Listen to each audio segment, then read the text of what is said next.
একটু একটু একটু ধরেন।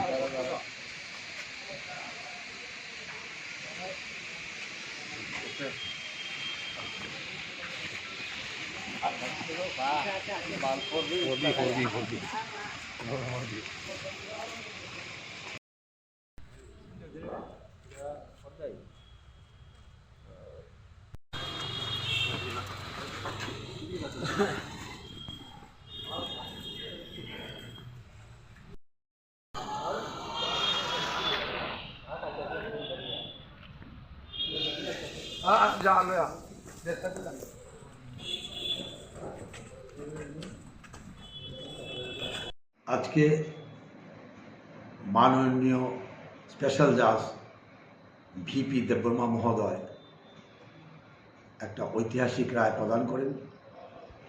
আজকে যেই মামলার রায় প্রদান করেন সেই মামলার নাম্বার হলো তেলিয়ামুড়া কেস কেস নম্বর 50/2016।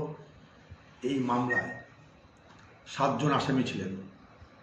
ঘটনার প্রকাশ 9/5/2016 বিকালবেলা ভিকটিম ওর বান্ধবী সহ অন্যান্য বন্ধু সহ দার্জিলিং টিলা তেলিয়ামুড়াতে বিকেলে বেড়াতে গিয়ে বাড়ি ফেরেনি। পরের দিন ভিকটিমের ডেড বডি পাওয়া যায় দার্জিলিং টিলা শ্মশান ঘাটের পাশে হদ্দায় রাস্তার মাঝখানে। এই মামলায় 7 জন আসামি অ্যারেস্ট হয়। তাদের নাম হলো বীরবল জমাতিয়া, বিনয় জমাতিয়া, সালফা জমাতিয়া, শুভ্রায় জমাতিয়া, থাইল্যান্ড জমাতিয়া, সালফা জমাতিয়া এবং খাকচান মুন্ডা।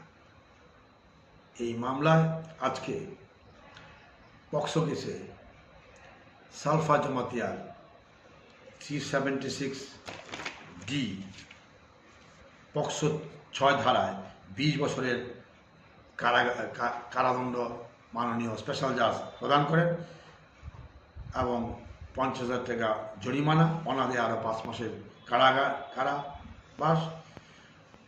302 এই সেকশনে লাইফ ইমপ্রিজনমেন্ট, রিগোরাস আড়াই এবং 1 লক্ষ টাকা জরিমানা, অনাদে 10 মাসের জেল রায় প্রদান করে।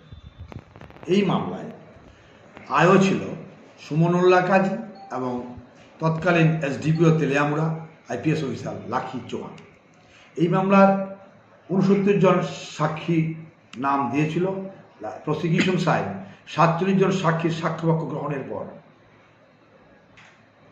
দেখা যায় এই মামলার মূল ভূমিকায় ছিলেন শুভঙ্কর নাথ, ফরেন্সিক এক্সপার্ট ছিলেন, এনএস চাকমা ডিসি, আশিস বিশ্বাস ডিসি। ওদের ডিসক্লোজার স্টেটমেন্ট, আসামি ডিসক্লোজার স্টেটমেন্ট দিয়েছিল ওদের সামনে in presence of the then DC Teliamura, NS Chakma এবং আশিস বিশ্বাস। তাছাড়া আমাদের ফরেন্সিক এক্সপার্ট শুভঙ্কর নাথের অক্লান্ত পরিশ্রম এবং সর্বোপরি সমস্ত টিমের অক্লান্ত পরিশ্রমে প্রসিকিউশন এই মামলা প্রমাণ করে এবং learned court after perusing all the evidence এই সিদ্ধান্ত উপনীত হয় যে আসামি দোষী, সুতরাং তাকে লাইফ ইমপ্রিজনমেন্ট প্রদান করেন। এই পক্সো 20 ইয়ার্স এবং 302 লাইফ কনকারেন্টলি চলবে। এই প্রকাশ করা আবশ্যক, এই মোকদ্দমায় ডিউরিং ট্রায়াল বীরবল জমাতিয়া এবং বিনয় জমাতিয়া পরলোক গমন করেছে এবং খাকচান মুন্ডা সো অ্যাবসকন্ডার, অন্যরা কেস ট্রায়াল করছে। ওই কেসগুলি আবার ওদের চিলড্রেন কেস, ওগুলি আগামী দিনে জাজমেন্ট হবে।